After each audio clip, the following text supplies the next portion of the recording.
You came here for one reason, not for entertainment, not for excitement, but because the market has shown you something about yourself that you can no longer ignore. Every trader reaches this moment, a moment where the charts stop being the problem and your own reactions become the real enemy. You feel it, that tension in the chest, that hesitation, that fear you pretend not to have. This channel exists for that moment, a place where we study the part of trading no one wants to talk about, the part inside you. So take a breath, set everything aside, and listen carefully, because tonight, through the voice of Jesse Livermore, we will confront the truth most traders avoid until it destroys them. Let's begin. Part 1. The rule no one wants to follow. I am Jesse Livermore, and before I tell you the rule that saved my career, let me begin with a truth most traders refuse to admit. You don't lose money because the market is difficult. You don't lose money because you lack intelligence. You lose money because you break your own rules the moment the market dares you to keep them. That's the part no trader wants to face. The market does not destroy you. Your reactions to the market do. And there was one rule, one single rule that I broke so many times that it nearly erased my fortune again and again. A rule I dismissed when I was young. A rule I ignored even after becoming a millionaire. A rule I thought I had mastered, until the market humbled me in ways I can still feel today. Most traders think the rule that matters most is the entry, or the strategy, or the position size, or the indicator they believe will reveal the future. No, the rule that saves traders is far simpler, far colder, and far more brutal than any technical trick. The rule is this: never put yourself in a position where your emotions can override your decisions. At first, it sounds like something you've heard before. You might even feel disappointed. You wanted something secret, something hidden, something only the great traders know. But listen carefully, because this rule is not what you think it is. This rule is not about discipline. It is not about motivation. It is not about willpower. It is about designing your entire trading approach so that your emotions have no chance to interfere.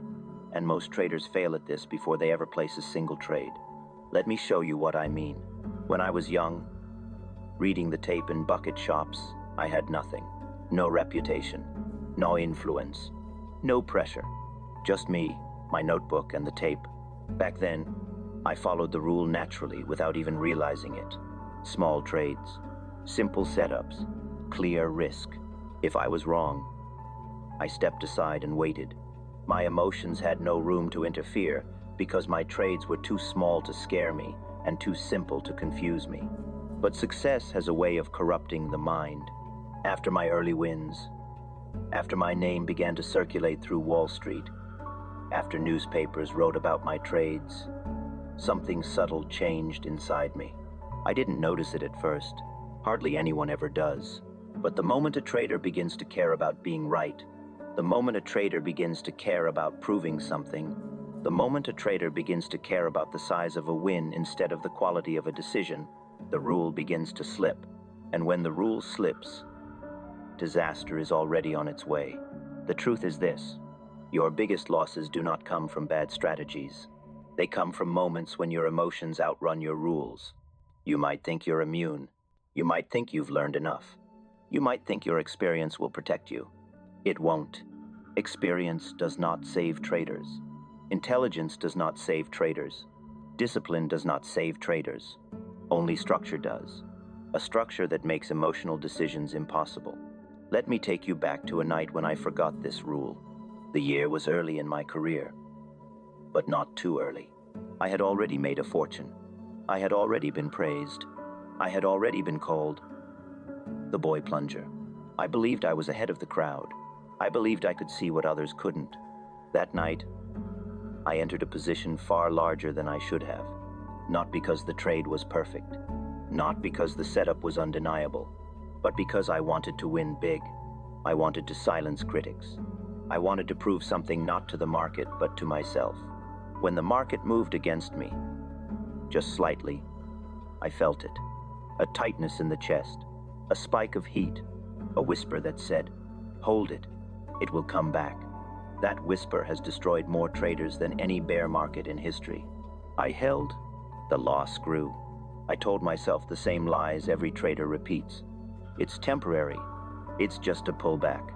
It will reverse any minute. And then the most dangerous lie of all. I can't get out now. That is the moment when traders lose their accounts, not when the price moves, but when their pride traps them. By morning, the loss was catastrophic. Not because the market was cruel, not because the trade was destined to fail, but because I had put myself in a position where my emotions could override my decisions. And they did. The next day, sitting alone in my office, staring at numbers that felt unreal, I realized something with a clarity that burned. I had not broken the market's rules. I had broken my own, and the market punished me exactly as it punishes everyone who does. That morning, I wrote 6 words in my notebook. Words that would follow me for the rest of my life. Never let emotion have a vote. Those words would shape every major decision I made afterward. But the rule goes deeper than that. And in the next part, I will show you how it truly works, and why most traders, even the smart ones, fail to apply it. Because emotion is not the enemy. The real enemy is the environment that gives emotion power. And unless you learn to control the environment will control you. Part 2. The real enemy. The environment that empowers emotion. Most traders think fear is their enemy. They think greed is their enemy. They think doubt is their enemy. They are wrong. Your real enemy is the environment you build around your trades. Because the environment is what gives your emotions power. Emotion rises when the environment allows it to rise. Emotion takes control when the environment makes control impossible. You cannot eliminate emotions. You can only eliminate their influence. And that requires structure. Let me explain what I learned the hard way. When I first began trading, my environment was simple. A share, a desk, a tape, a pencil, no noise, no opinions, no distractions, no pressure. It is easy to make good decisions when the environment is clean. It is easy to stay rational when there is nothing pulling you away from reason. But as you grow, everything around you becomes heavier. The money becomes larger. The expectations rise. The critics grow louder. The fear of losing increases. The desire to win expands beyond what you can control. This new environment slowly becomes hostile, not because anything is wrong with the market, but because everything is wrong with your surroundings. Most traders lose not because they lack skill. They lose because their environment is designed for emotional decisions. Let me break it down. A trader who risks too much creates an environment of fear. A trader who trades too often creates an environment of chaos. A trader who watches every tick creates an environment of panic. A trader who trades to impress others creates an environment of pressure. A trader who tries to recover losses quickly creates an environment of desperation. In these environments, your emotions are not just present. They are powerful. They are loud. They are overwhelming. And once emotion becomes louder than logic, your fate is already sealed. The market does not need to defeat you. You defeat yourself. I saw this clearly in my own life. After making my first big fortune, I began to expand my lifestyle. More staff, more commitments, more responsibilities, more noise, more pressure. At some point, without noticing, I had created a life that required success, a life that punished losses, a life where every trade felt like a judgment, a life where emotion had endless opportunities to enter the room. I had built an environment where emotion did not just whisper, it shouted. The result was predictable. My decisions weakened. My judgment blurred. My ability to wait through uncertainty collapsed. Every time a position moved against me, I felt the pressure of everything I had built. The house, the staff, the attention, the reputation. These things did not help me trade. They made trading harder. Because I was no longer trading to follow my rules. I was trading to support my environment. And that is the most dangerous environment of all. Most traders do not understand this. They think their loss came from a bad entry, or a poor stop, or a misread chart. No, the loss came because their environment gave fear power. Now let me explain the mechanics of this. Emotions rise in 3 stages. Stage 1 is exposure. This is when your environment is filled with signals that trigger uncertainty. Watching every tick, checking the P and L every 5 seconds, listening to other traders talk, focusing on the money instead of the process. Stage 2 is amplification. This is when exposure creates a story. Your mind starts projecting outcomes. What if this loss gets bigger? What if I miss this move? What if I blow up again? What if I am wrong for the 3rd time in a row? These stories amplify fear far beyond the actual risk.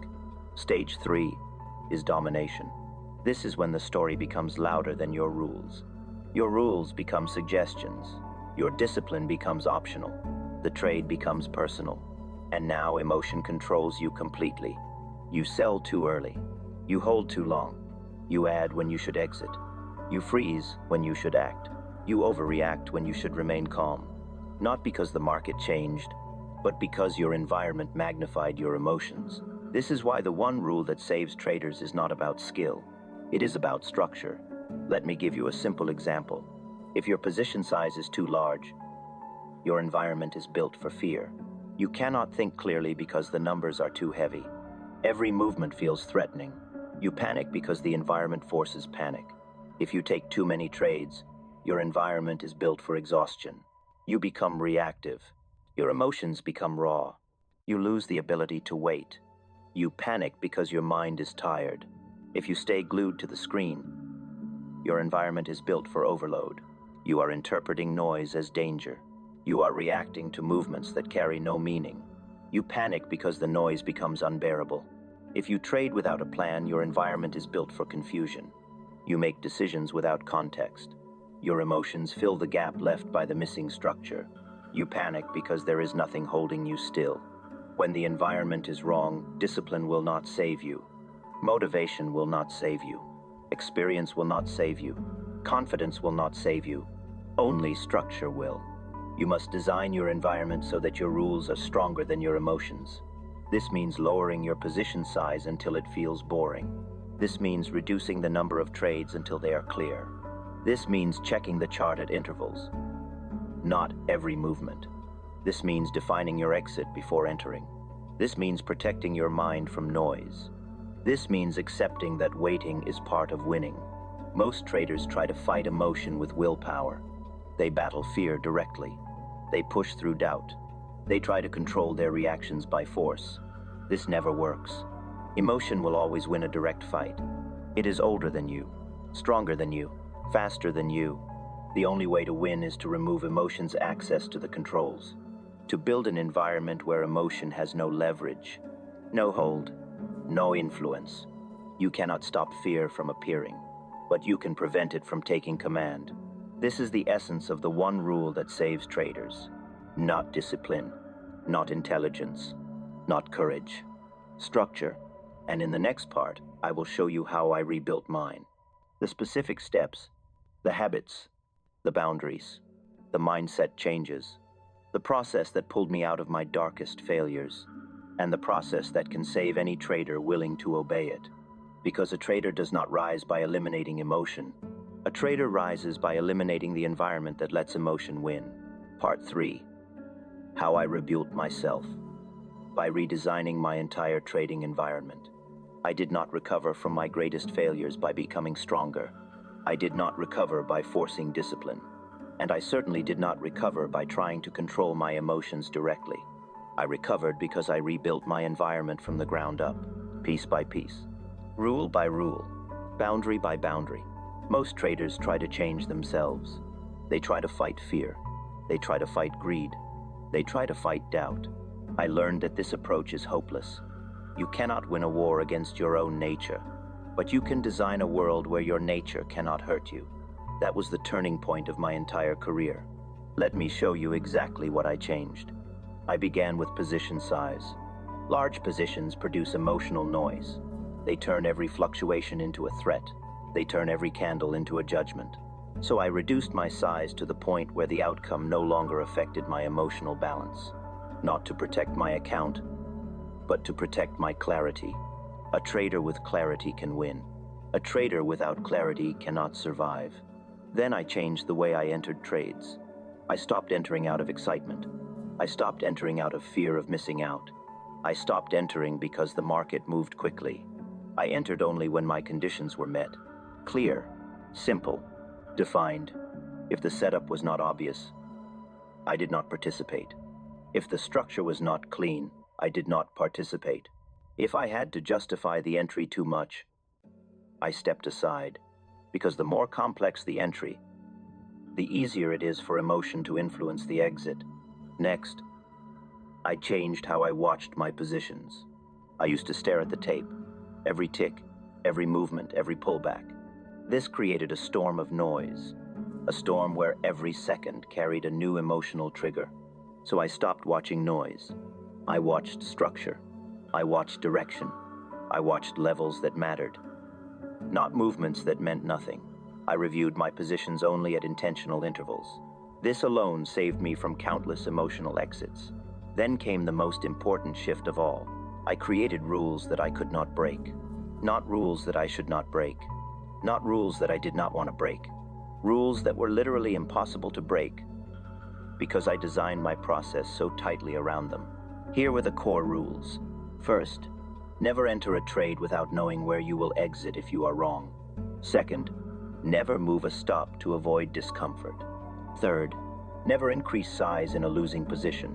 Fourth, never exit without a reason defined before the trade began.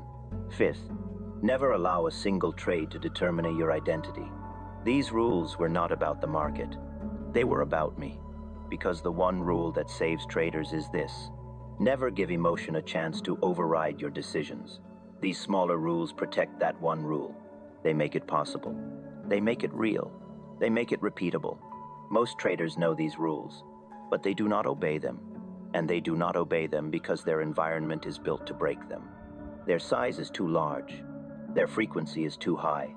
Their screen time is too long. Their expectations are too emotional. Their identity is too attached to the outcome. A trader who wants to follow rules must first remove every condition that makes breaking them tempting. Once I rebuilt my environment, something dramatic happened. My emotion did not disappear, but they no longer controlled my actions. Fear appeared, but it no longer influenced my exits. Greed appeared, but it no longer pulled me into reckless positions. Doubt appeared, but it no longer clouded my decisions. Noise became noise again, not danger, not judgment, not a threat. My mind returned to where it belonged. Calm, observant, strategic. This is when trading finally became what it was always meant to be. A profession of decisions, not reactions. A profession of structure, not chaos. A profession where clarity decides the outcome. And this is where I will give you the truth most traders never hear. You do not need to be brave to trade well. You do not need to be fearless. You do not need to be perfect. You do not need to be unemotional. You only need to build a world where your emotions cannot override your rules. Because a trader with structure will outperform a trader with talent. A trader with structure will outperform a trader with experience. A trader with structure will outperform a trader with intelligence. Every time, in every market, in every decade. Structure is what kept me alive. Structure is what rebuilt me after every failure. Structure is what allowed me to rise when others collapsed. And structure is what will save you. If you take one lesson from me, let it be this: your success will never come from predicting the market. It will come from protecting yourself from your own impulses. The market will always test you. It will always tempt you. It will always challenge your discipline. It will always push you toward the edge of your fear. But if you build your environment correctly, nothing the market does will break you, because you will no longer be trading from emotion. You will no longer be trading from impulse. You will no longer be trading from fear. You will be trading from clarity, from structure, from intention, from the one rule that every trader hears, but almost no one obeys. Never put yourself in a position where your emotions can override your decisions. Obey that rule, and you will survive. Break it, and the market will take everything from you. I learned this truth through pain, through loss, through failure that nearly destroyed me. But you do not need to repeat my mistakes. You only need to obey the rule that saved my life, because that rule can save yours too. You will no longer be trading from impulse. You will no longer be trading from fear. You will be trading from clarity, from structure, from intention, from the one rule that every trader hears but almost no one obeys. Never put yourself in a position where your emotions can override your decisions. Obey that rule, and you will survive. Break it, and the market will take everything from you. I learned this truth through pain, through loss, through failure. That nearly destroyed me. But you do not need to repeat my mistakes. You only need to obey the rule that saved my life, because that rule can save yours too.